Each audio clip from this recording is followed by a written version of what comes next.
doing hanging out in this cellar? Well, it's like this. I'm composing a blue. No, it ain't the blues, because it's only one. And brother, one's all I can do. Well, I'm a-hanging my head like I oughta. How's this? Have I got the hang of it? My chair is a case of gin, and my mouth I have drooped like a Saint Bernard till its corners are touching my chin. Now you may ask, why you feeling so blue? Well, I ain't. I just thought I should try. 'Cause some fellow said all those songs of yours ain't for real. They don't make no one cry. So I thought, let's just find me some cellar. For the only way to feel blue is forget the sun and pretend the world is as dark as a fireplace flue. Oh, that's realism, yeah. Love that gutter. Still, I wonder if we ain't been misled. How much reality can a man see when he sits all day hanging his head? Well, it ain't that I don't know what grief is. This old heart has had its full share. But grief's one thing and complaining another. Why multiply grief with despair? For I find that this whole world around me, like a mirror upon the wall, smiles back when I smile, looks blue when I'm blue, in that blue shade I don't like at all. So I'm going back to my bad old haunts. My time here is almost done.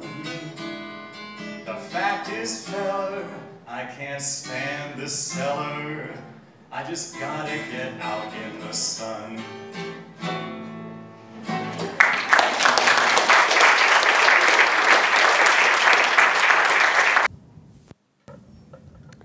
Thank you, Evie. Good morning, everyone.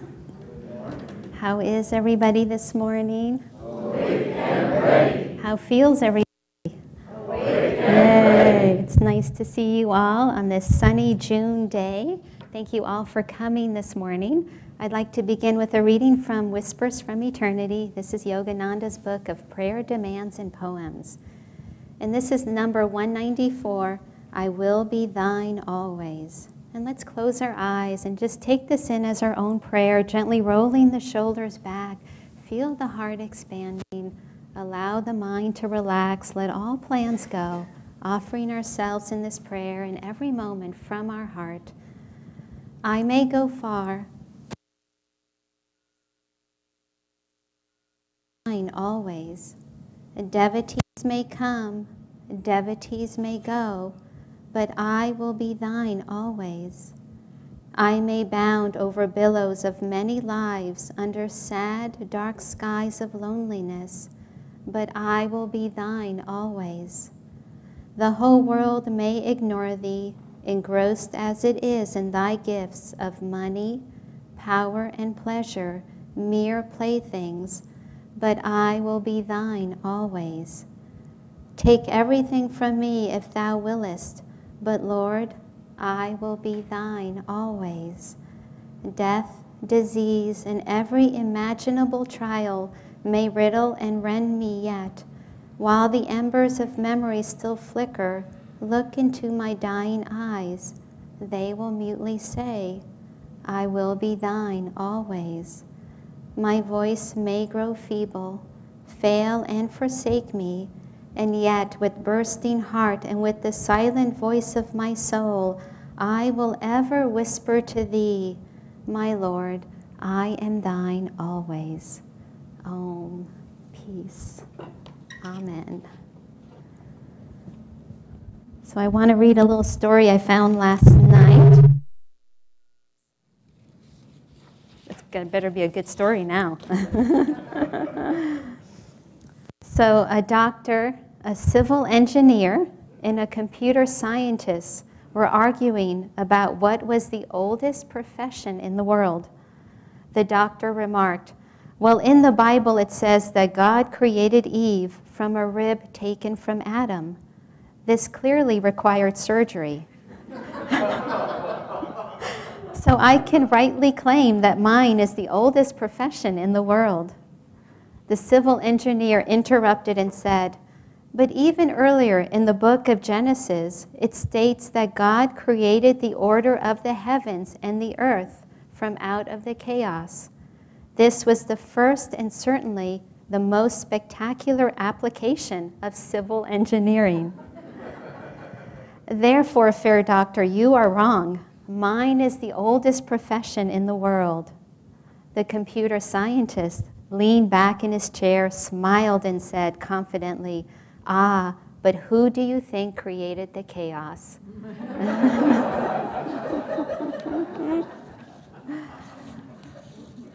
So a very wise man once said, "God made everything. He made us, he made our greatnesses, and he made our pitfalls. So God is not surprised when we fall. He made the pitfalls. He made the spiritual path. So he made the pitfalls. Why? So that we can see them, so we can become aware of them, so that we can learn and grow from them, so we could go around them, or above them, or under them. But the most important thing is so that we can keep moving forward." Somebody very sweetly asked Yogananda, he said, "What if I leave the spiritual path? Will I ever leave the spiritual path?" And Yogananda said, "The whole world is on the spiritual path. You won't leave the spiritual path. So we have no worries when we encounter these pitfalls. Remember to go around them, go above them, but keep moving forward." And the main thing is, what are we thinking in the moments of our days? Where is our consciousness? Are we thinking of God? Are we thinking of the pitfall or the greatness or anything else but God? We talk so much. Yogananda has a beautiful saying, take care of the moments and the years take care of themselves. Again, what are we thinking in those moments? We make such a big deal about diet for our bodies, gluten-free, vegan, raw, whatever it is. But what is the diet that we're having in our mind? Again, what are the thoughts that we're thinking of in those moments? Are we thinking of God? Or again, are we thinking of the world or our mistakes or our greatnesses? But is our focus on God? These chants that we do, they're affirmations set to music. What are the affirmations that we're playing in our mind? I am a sinner, I'm bad, I'm this, all of this. What are we thinking of in those moments? Advertisers figured this out a long time ago, right? With those jingles. How many of us remember those long ago jingles? And I have my shill. Winston tastes good like a cigarette should, right? How old is that? Yeah. But what if we remember, thank you. Be careful what you put in there. Be careful what you let in there. But what if we thought of God as our jingle, right? Somebody actually did. And for those that are older, you may remember some of these. God is like Ford. He has a better idea. God is like Dial soap. Aren't you glad you know him? Don't you wish everybody did? God is like Alka-Seltzer. Try him, you'll like him. And for women, God is like VO5 hairspray. He holds through all kinds of weather. Two more. God is like Mattel toys. You can tell he's swell. And then my favorite, God is like Frosted Flakes. Anyone remember that? Yeah, it was great. Yay. Bringing in the company of the saints is so important because they help to lift our consciousness. The saints remind us who we really are. That's why they came. They didn't come to tell us how great they are, but they came to show us who we really are. I love the story that Daiva has told of many years ago. They were traveling with Swami Kriyananda, and it was one morning they were waking up and they were feeling pretty cruddy and not quite, in their bodies. And Swami Kriyananda walks in the room, and what does he say? He says, "Good morning, great souls." And they all find themselves looking around. Who is he talking to? Not me. But that's who we are. We're great souls. And we get caught in the delusion of what happens, of, again, our pitfalls. I come back to that because that's our topic. Why do devotees fall? We identify ourselves with those things. But bringing in the company of the saints, and yet it's really hard to do, isn't it, on our own? And Yogananda said environment is stronger than willpower. That's why we surround ourselves with people that can help remind us to do that.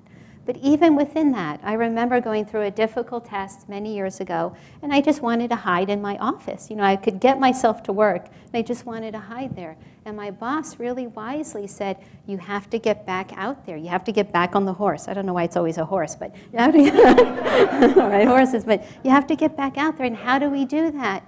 Right? We got a little hint last night. What was the cleanup song? Clean up, clean, it's a wonderful cleanup song. But what did it talk about? Service. What is service? Service is joy. What happens when we serve? We forget ourselves, right? And we tap into something bigger, the consciousness of God, the consciousness of spirit. And then Lahiri Mahashaya, who's part of our lineage, he would say, practice. Practice your meditation. Practice your Kriya. Okay, he said Kriya will solve all your problems. Practice. But then what happens when we can't practice? Okay, we think, oh, we can't do our Kriya, then forget it. Effort. Krishna promises us, even if you offer a fruit, a flower, or anything in my name, it will be accepted with great joy because it comes from you. God has everything, right? He created the world, he created the chaos, he has everything, but he doesn't have our love, and that's what we could offer him. Our love through our service, which then we'll find is joy, through our Kriya practice, through our meditation, and again, in the moments. Yogananda again promised us, take care of the moments, and the years take care of themselves. The moments, what are we thinking about in this moment? God doesn't mind our faults. He minds our indifference. There was a man that was praying. He said, "Dear Lord, if you can't make me a better person, don't worry about it. I'm having a really good time as I am." He minds our indifference. I want to end, Daiva's also will be sharing, but I want to end with the 3 words. Somebody wrote a beautiful song called Love, Serve, and Remember, and that was the refrain that kept going through. I think it was John Aston. Love, serve, remember, love. Yogananda said, when I'm gone, only love can take my place. None of these great big things, and if we create big things through love, that's wonderful, but love, in the moments, are we remembering to love? Love, serve, remember, the cleanup song. Listen to it over and over. I found myself last night cleaning up my room and just chanting that song. Remember, what are you going to remember? Love, serve, and then remember. Remember God in all the moments. Remember, we have the grace of God with us. We have 50% on the path is the grace of God. 50%, we're halfway there. And then the Guru's grace, and then our effort. He doesn't mind our faults. He minds our indifference. Offer your love. Serve, remember, love God. And joy to you. Thank you all. Thank you.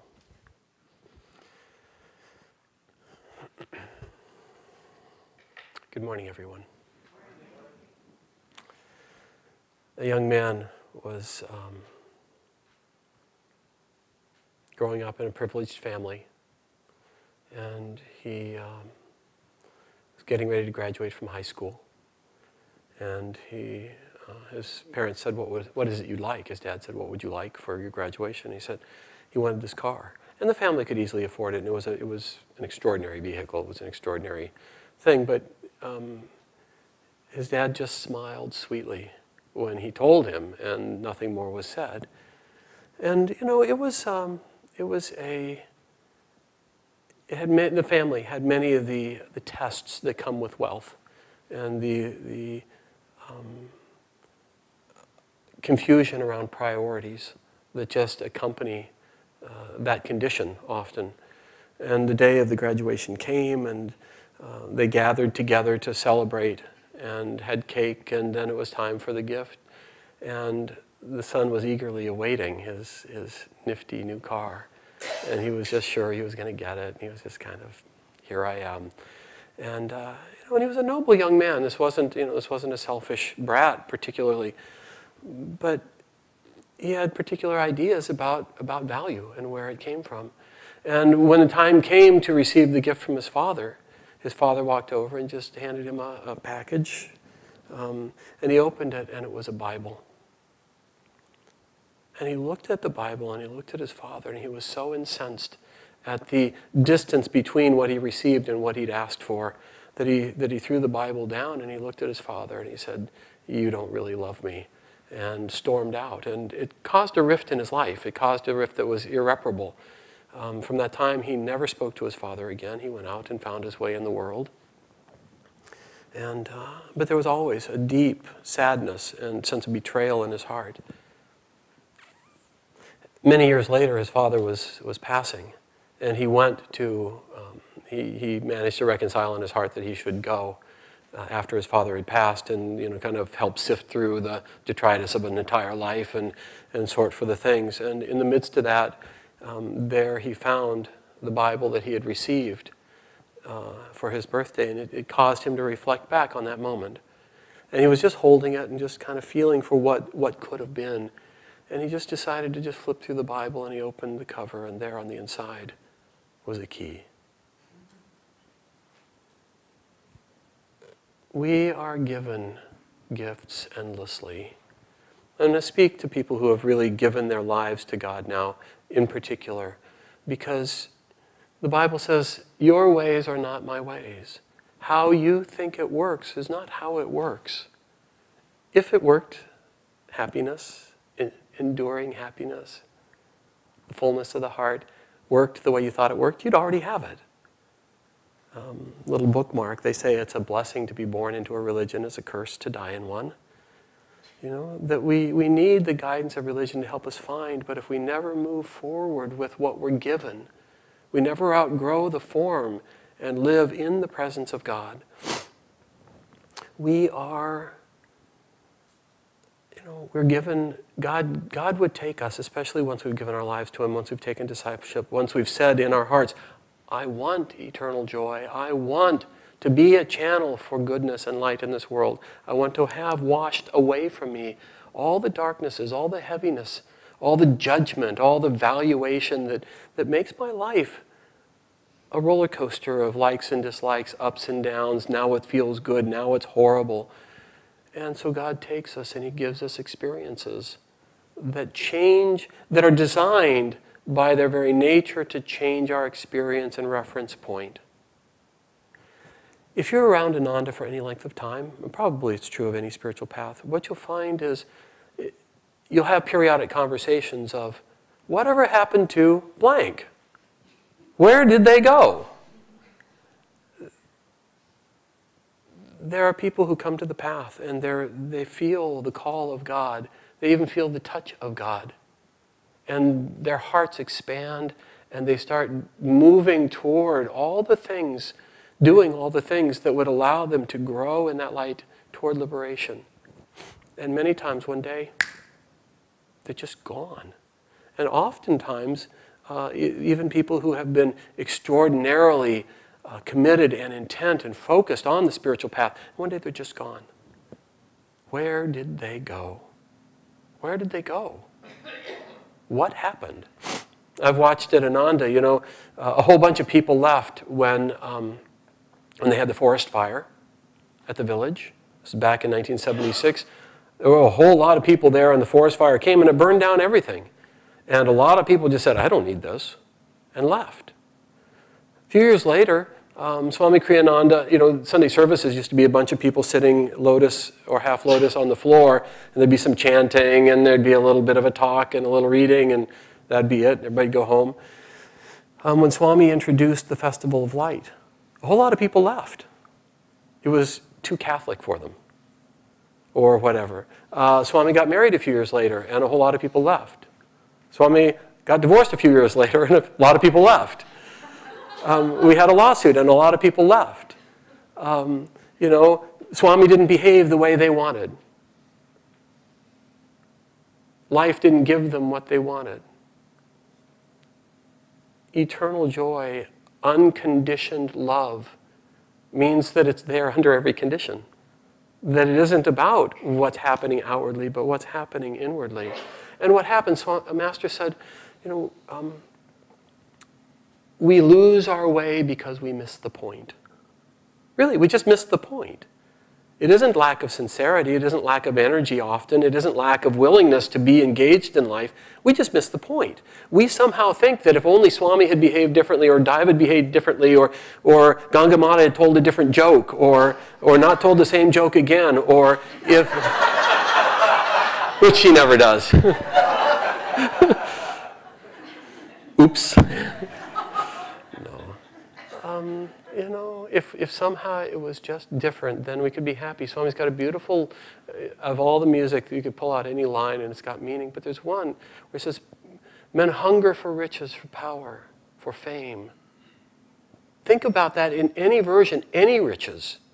Good food, the right diet, the good health, the wealth of friendship, whatever it is, put any spin on it. Men hunger for riches, for power, the ability to control the outer world, for fame. I just want to be recognized. I just want to be up on the dais. I just want people to notice me. I want to be, if I was just there, then I could be happy. They think that by favor they'll grow. And then he says, the battles they fight, the victories they win are never the victories they know. That there's always something else going on that God would invite us to have a different experience of ourselves. One of my favorite things of 30 years on this path, 35 years on this path, one of my favorite memories is when Swami would blow it. He'd be up there giving a concert, and the lights would be beautiful, and the evening stars would be out, and the breeze would be gently blowing across the Crystal Hermitage grounds, and everything would be just in this magical hush. And he'd start to sing. And he'd miss a note. He'd just blow it or forget the words. And he'd just stop, and he'd just go back and pick it up again. We think that if we're perfect, if somehow we get all the things right, and we say the right things and do the right things, and we should be in tune, we should work to be in tune. But it isn't about our outer perfection, it isn't about our outer roles, there's something else trying to be gone. And if we attach at all to how we think it's supposed to be, instead of cooperating with how it is, how it's given to us, with the opportunities that are outside the box, we won't last. And Gangamata said, we never leave the path. I mean, how could you? We're all looking for happiness. But you can go to New York. I swear to you, you can go to New York, and it's about 21,000 miles that direction. That direction? Yeah, that direction. Yeah. It's 3,000 miles that direction. It's 21,000. You can get to New York that way. But if you're looking for New York, it's a great path. I'm sure there's a lot of interesting things out there. First of all, you start off with a really long swim, and then can you speak Japanese? That'll be a fun challenge. And then you've got the Chinese desert or Siberia or whatever.